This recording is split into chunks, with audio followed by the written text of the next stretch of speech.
कधी स्वतःला हा प्रश्न विचारलाय की आपली इच्छाशक्ती म्हणजे आपलं विल पॉवर नेमकं कसं आहे? एकदम लोहासारखं मजबूत जे कोणत्याही वादळात टिकून राहतं, की मग काचेसारखं नाजूक ज्याला थोडासा धक्का लागला की तुटून जातं?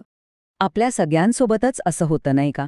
सकाळी आपण एकदम उत्साहात नवीन निश्चय करतो की आजपासून व्यायाम, आजपासून अभ्यास किंवा आजपासून अमुक एक वाईट सवय बंद.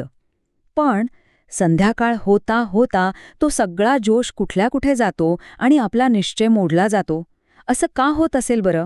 ही ना एक रोजची लढाई आहे. एका बाजूला असतो सकाळी घेतलेला एकदम ताजा नवा कोरा संकल्प आणि दुसऱ्या बाजूला संध्याकाळपर्यंत तयार होणारी कारणं आणि औसरेडण. हा एक असा संघर्ष आहे जो आपल्या आतमध्ये आपल्या मनात सतत सुरू असतो. चला तर मग सगळ्यात आधी त्या संकल्पांबद्दल बोलूयात जे नेहमी तुटतात आणि यामागे नक्की काय कारणं आहेत ते समजून घेऊया. जेव्हा इच्छाशक्ती कमजोर असते ना, तेव्हा ती अगदी एका कच्च्या धाग्यासारखी असते. थोडासा जरी ताण आला किंवा एखादा छोटासा अडथळा आला की ती लगेच तुटून जाते. आणि मग काय? मग येते निराशा आणि स्वतःबद्दलची हताशा. पण खरं सांगू, ही फक्त एक कमजोरी नाहीये. जेव्हा एखादी व्यक्ती आपल्याच मनाच्या लहरीनुसार वागते आणि स्वतःच्या निश्चयावर ठाम राहू शकत नाही, तेव्हा ती एका अर्थाने आपल्याच मनाची गुलाम बनते. आणि म्हणूनच या गुलामीतून बाहेर पडणं खूप म्हणजे खूप गरजेचं आहे. कारण मनावर नियंत्रण मिळवणं हेच खऱ्या स्वातंत्र्याकडे टाकलेलं पहिलं पाऊल आहे.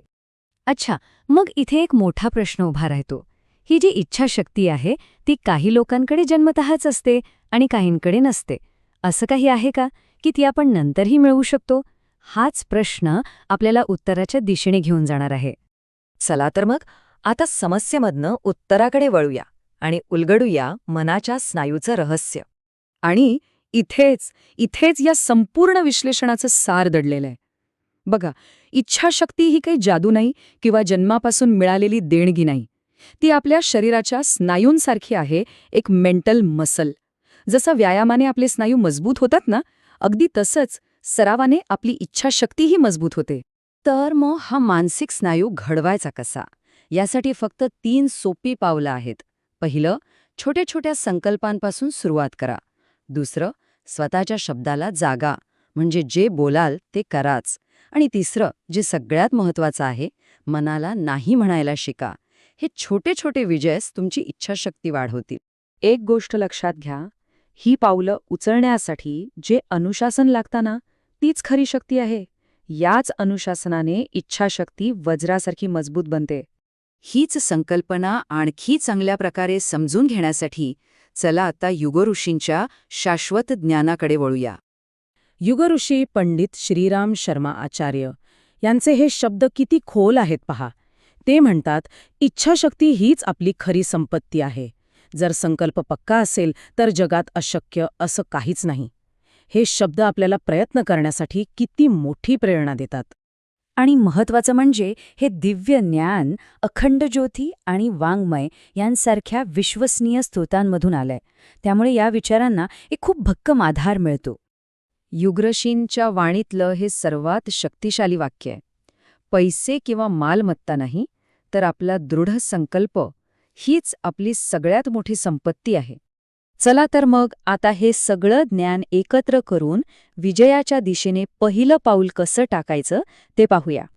थोडक्यात सांगायचं तर काय, इच्छाशक्ती हा एक स्नायू आहे. छोटे संकल्प पूर्ण करून स्वतःचा विश्वास जिंका. लक्षात ठेवा, अटूट इच्छाशक्ती हीच यशाची गुरुकिल्ली आहे. आणि सगळ्यात महत्त्वाचं, आजच एक छोटा संकल्प घ्या आणि तो पूर्ण करण्याची प्रतिज्ञा करा.